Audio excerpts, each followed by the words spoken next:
The Packers currently have 11 wide receivers on their roster. Only 3 have more than 10 receptions in their NFL careers. One's Jordy Nelson, Randall Cobb, and Davante Adams. How much pressure is on Aaron Rodgers, Skip? I think, Stephen A., there was already considerable growing pressure on Aaron Rodgers before this injury occurred. And I think the heat just got turned up. Now, I'm going to harken back to that NFC Championship game at Seattle. Again, was Aaron still hobbled a bit by the lingering calf injury? Maybe a bit. But by his standards, I think even you would admit or agree, he stunk it up in that game. His QBR was 37 on a scale of 1 to 100, 37 QBR. And they were in fairly commanding position to close that deal and get to the Super Bowl in the second half. Aaron Rodgers was not Aaron Rodgers. So the carryover that was creating pressure already on a guy, and I'm going to bring this up again because it's germane today. It's applicable. Aaron Rodgers, since he won that Super Bowl way back when, is 2-4 in the postseason. Now think about that. You can shake it off all you want about that bad man, but 2-4 is just bad. For a quarterback of this stature, this is sort of the flip side of Andrew Luck, who we've prematurely coronated. And now maybe we kind of prematurely coronated Aaron once he won his Super Bowl. And all of a sudden, since then, he's 2-4. And he very well should have been 1-4 because my Dallas Cowboys won the game. Because clearly, as everybody in the world knows, that was a catch. Everybody knows it, Stephen A. So, again, could Aaron Rodgers have come back and won that game? Maybe he could have. But he was really limpy that game. And I think my Cowboys would have closed that deal and gone on to Seattle and beaten Seattle up there as they already had in the regular season. And then who knows what would have happened in the Super Bowl. That would have made Aaron Rodgers 1-4 since his long-ago Super Bowl. So I'm starting to wonder, because we always debate this, Tom Brady versus Aaron Rodgers, all of a sudden, now the playing field's level between those two. For the first time, Aaron Rodgers has receivers sort of on par with Brady's receivers. Tom Brady's never had that one wideout, except, of course, for Randy Moss, 07, 08, 09. In his entire career, with 4 Super Bowl rings, that #1 receiver he has never had, that difference maker, and Aaron Rodgers has had Donald Driver and Greg Jennings, then on to, obviously, Jordy. He had Jermichael Finley for 3 big years before he got hurt. Obviously, Brady's had Gronk for 2 big years, but he's been hurt off and on. 2 full years of Gronk, though, has been spectacular. So, in the end, Tom Brady wins Super Bowl MVP throwing to a 7th-round draft choice who used to be a college quarterback in Julian Edelman, and to little Danny Amendola, an undrafted free agent. Are you kidding me? That's all you got? So now Aaron Rodgers is going to find out how Tom Brady has been living and thriving in Foxborough because he doesn't have his #1 receiver anymore. Well, if Aaron Rodgers dipped and dunked the way Tom Brady does most of the time, it wouldn't be that much of a challenge anyway. It ain't that hard to do. Maybe he better. Let's see if he can. Number one, don't interrupt me. I'm talking. Yeah. Number 2, and more importantly, one of the things that I think that you continuously are just ridiculous about is this. Skip Bayless, I never recalled you comparing Mike McCarthy to Bill Belichick.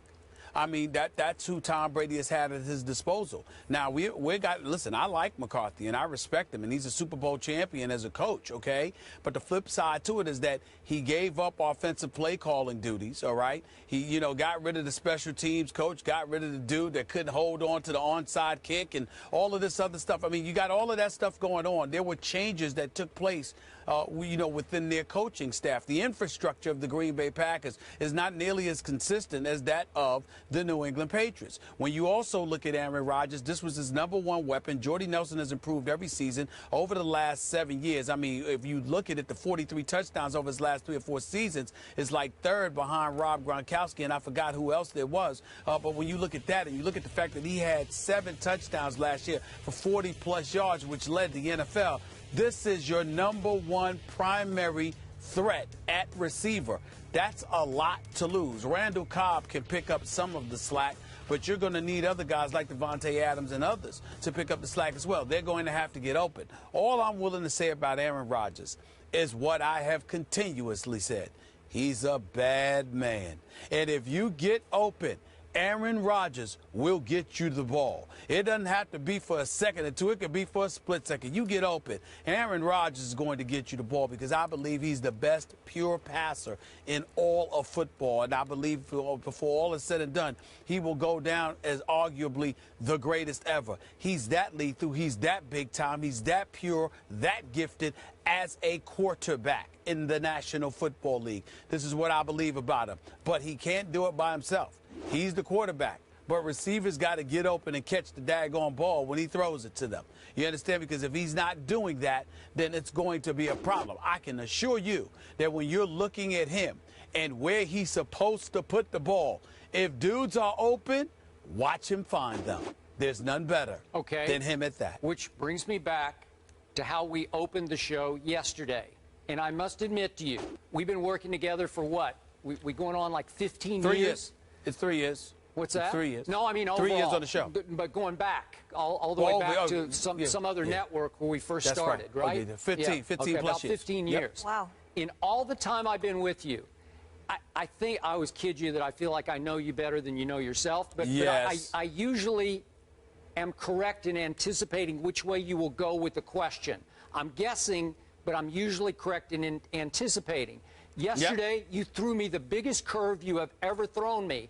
We did scale of 1 to 10 trouble. How much trouble are the Packers in without Jordy Nelson? And I thought you might say 1 because you just say he's a bad man. It just doesn't matter. And you went all the way to 9. And I had already written down 8. So you shocked me with that one because you went more trouble than I was even seeing for the bad man that is Aaron Rodgers. I think Jordy Nelson's a devastating loss. Okay, but if he's that bad of a man, if he's as great as you just detailed for me, and you keep beating me over the head with day after day after day on the show, then you should have said it was a 1, that he'll make a star out of Randall Cobb or Devontae Adams or Jared Abbrederis, right? First of all, this is first take. It ain't skip take. You got your take, I got mine. And I look at it, and there you go, keep dreaming. The point that I'm trying to make to you, big time, is this. When you look at it from the perspective of Aaron Rodgers, I'm looking at it as, are you going to be able to get open? It doesn't matter. That's all I'm thinking about. Listen, he hit you right there. You barely turn and the ball's there, so it doesn't matter. He could make me a star. I am telling you, Aaron Rodgers will show up and do what he's supposed to do. I have no doubt about that. I have questions about the receivers that he has with them. I have no questions about Aaron Rodgers. If you sit up there and do your job, Aaron Rodgers will be on the field for Green Bay, and it will look like they don't miss Jordy Nelson at all because he's a bad man. And I'm not worried about him. He needs help, though. Okay, obviously, I have defended Tom Brady on this show for many, many years. Have you heard me once going into a season say, I don't know, they don't really have a #1 receiver, so Brady's going to struggle this year because they don't have the people to catch the football? Skip, I never say that. I say he's going to be the MVP. Gronkowski's been around a long time. He's had 2 full years. You had Hernandez that was there at one particular point in time. Troy Brown was no scrub. Randy Moss was lethal. Okay, I'm saying that was 3 years. They weren't lethal, but somehow, some way within that system, they found ways to be effective. Then there was Julian Edelman, Wes Welker before him, Amendola after him, etc. Guys played their role, fit into a system adroitly, which is why Bill Belichick is raved about as much as he's raved about, because they find a system. Matt Castle won 11 games. Without Tom Brady, Matt Castle, we ain't heard from him since. But that year that Tom Brady went out in week 1, he played for Bill Belichick in New England and won 11 games. And at that particular moment in time, we asked ourselves, how much of a beneficiary was Tom Brady from the New England Patriots system? Because we talked so much about him, but when Matt Castle won those 11 games, even though they didn't make the playoffs, he won those 11 games, and we said it could be the system. All I'm saying to you is you can't ignore that. Okay, remember, Matt Castle was coached that year by one Tom Brady. And back to your Belichick point, does Belichick coach offense? No, he does not. He's defensive oriented. Well, they had Charlie Weiss, and then after that they had they had a parade. Josh McDaniels was there, and then he came back. Obviously, Bill O'Brien was there. We can go on and on. But he's had a parade because the constant is 12, number 12. Tom Brady is the guy who runs that show and makes stars out of little Julian Edelman and Amendola. But be clear, Skip. I'm telling you that I'm concerned because I think Jordy Nelson is that important.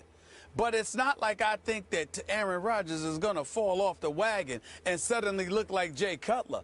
Aaron Rodgers will be Aaron Rodgers. Aaron Rodgers will do the things that he's supposed to do. Other guys got to step up and do their job, just like the guys in New England got to do their job for Tom Brady. But there is no question that Aaron Rodgers will show up and he will resemble that elite quarterback that we all know him to be. I have no doubt about that. Well, he'd better, because he was not elite at Seattle in the NFC Championship game. Tom Brady wasn't elite in the AFC Championship game against Peyton Manning a couple years ago. Mere bag of shells. Stuff happens.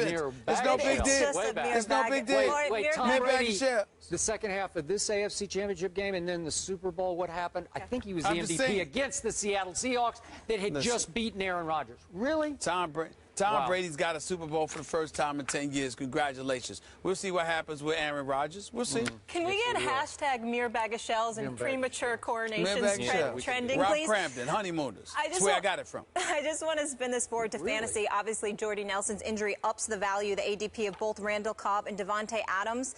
Matthew Berry says that Adams is now a top 15 wide receiver pick there, and Eddie Lacy, obviously, top 5. For all our fantasy fans, just trying to help you out. That's a mere bag of shells to me. Oh, wow. All right, meanwhile, what did LeBron really mean by this IG post? We'll break